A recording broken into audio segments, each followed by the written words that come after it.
ভুয়ো ভোটার নিয়ে ডেপুটেশন দিতে উত্তর চব্বিশ পরগনার জেলা শাসকের অফিসে রাজ্যের পরিষদীয় মন্ত্রী শোভনদেব চট্টোপাধ্যায় সোমবার বিকেল 4টে নাগাদ জেলা শাসক শরৎ কুমার দ্বিবেদীর সঙ্গে দেখা করে গোটা বিষয়টি নিয়ে আলোচনা করেন তিনি।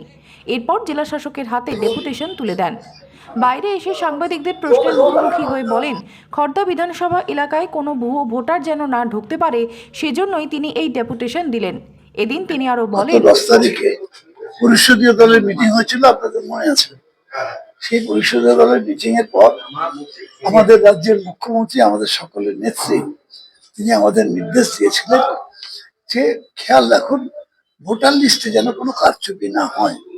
বিশেষ করে আমরা দেখেছি মহারাষ্ট্র, হরিয়ানা, দিল্লি এসব জায়গায় ভোটের পর সব জায়গা থেকে একই অভিযোগ উঠছে যে অনলাইনে ভোটটা করানোর জন্য তারা অনেক জায়গায় মানে এত ভোট করে নিয়ে করিয়েছে। আপনারা দেখেছেন আমাদের মানিপুরের চাম্পাহাটিতে অসংখ্য মানুষ যারা মালদা ফালদা এই সমস্ত বাইরের জেলার লোক, তাদের ওখানে ভোটার করা হয়েছে করে মানে এমন একটা ভোটার লিস্ট তৈরি করা হচ্ছে যাতে করে 26 সালে জিততে পারে।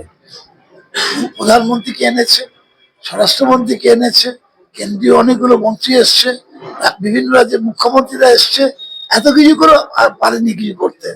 এবারেতে RSS প্রধানকে আনা হয়েছে এবং এই রাস্তায় ওরা যাওয়ার চেষ্টা করছে। আমাদের প্রত্যেকের একটা দায়িত্ব আছে। মুখ্যমন্ত্রীর এই এত পরিশ্রম, এত কাজ, তারপরে যদি এইভাবে কেউ অন্যায়ভাবে জেতার চেষ্টা করে সেটাকে যে কোনো মূল্যে প্রতিহত করবো।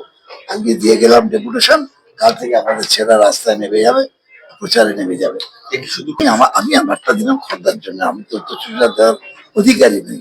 আমাদের জেলার জেলার জেলার জেলার কনভেনার আছে, জেলার ওনারা দেবেন, আস্তে আস্তে আসবেন, সকলেই আসবেন। উল্লেখ্য 2026-এর বিধানসভা নির্বাচনের প্রাক্কালে ভুয়ো ভোটার প্রসঙ্গে সতর্কতা রাজ্যের প্রত্যেকটি রাজনৈতিক দলের। দিন কয়েক আগেই দক্ষিণ চব্বিশ পরগনা থেকে ভুয়ো ভোটারের হদিশ পাওয়া গিয়েছিল। এরপরেই নড়ে চড়ে বসেছেন শাসক দলের নেতারাও।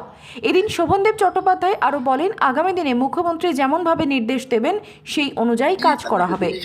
মুখ্যমন্ত্রীর নির্দেশ পেলেই যাবো। আমি রাজনৈতিক ভাবে আমাদের নির্দেশ এসছে, যেগুলো করার আমি করছি। আমাদের ছেলেদের সেভাবে তৈরি করছি আমরা, যাতে করে আমরা লড়াই করতে পারি।